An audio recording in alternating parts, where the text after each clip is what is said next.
The letter issued to Rasul declaring him persona non grata says the State Department would no longer recognize the ambassador as a member of the South African mission as of Monday, March 17th, at which point his privileges and immunities would cease, while issuing a March 21st deadline for him and his wife Rasida Shabuddin to leave the country. It's not about criticism. This was the equation of the president and the country with white supremacy. It was an allegation that casts such an awful light on the nature of the country, on individuals.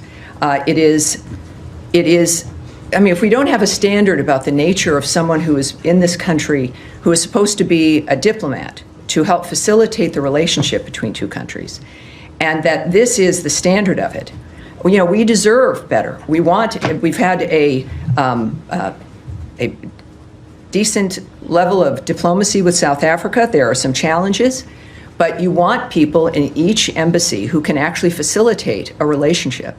And these remarks were unacceptable to the United States, not just to the president, but to every American. They were pretty much obscene when it came to the nature of what was alleged. Can you hear that? She said the United States expected diplomats to help facilitate the relationship between the United States and the countries they represent. At the very least, what we should expect is a standard of some respect, basic, low-level respect, if you're in a position that is going to help facilitate any kind of diplomatic relationship with another country.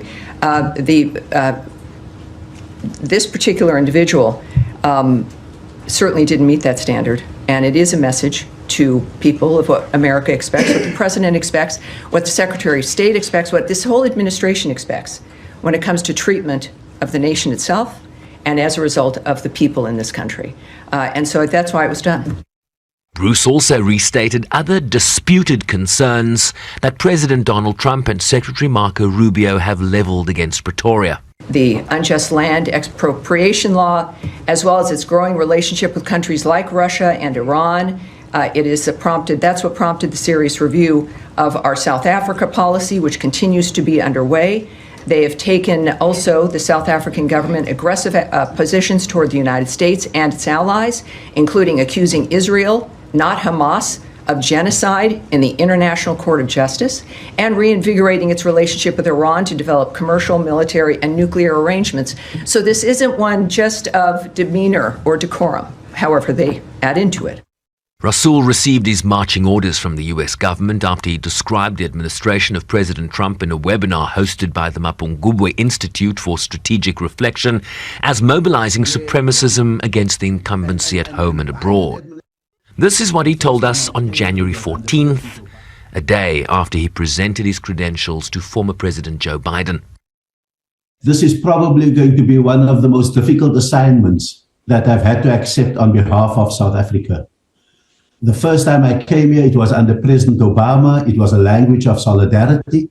I think coming back now with President Trump, there's lots of uncertainty, but I do think that the interests of South Africa remain abiding. And we're going to have to pursue those interests, like our economic interests, like our socio-political interests. But I think we're doing it under enormously changed circumstances. So I would be lying if I did not admit to some nervousness about the assignment that awaits me. South Africa's president also asserting a diplomatic approach on the way forward. Improving our relationship with the United States of America is a priority for us. They are our trading partner, second largest trading partner after China, and we will therefore seek, as we must, to ensure that our relations are on a good footing, which is one thing that we do with all countries in the world. In a letter to friends and family, Rasul said they were looking forward to returning to South Africa and would bid farewell to the United States with no regrets.